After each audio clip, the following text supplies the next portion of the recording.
Zapojení stringu zvlášť, vlevo východ, vpravo západ. Na západě částečný stíny od komínu a antény.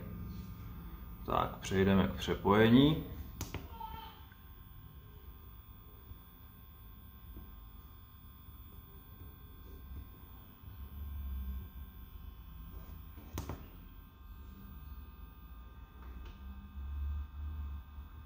Počkáme si na snížení panelu, tak vypnout panely,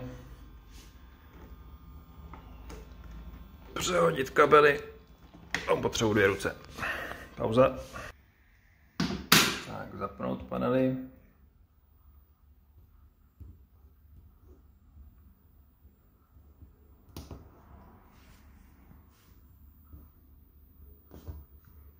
tak teď jsou všechny dohromady na PV1.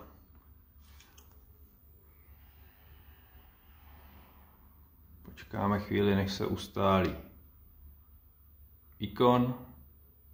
MPPT si najde optimální bod. Tak.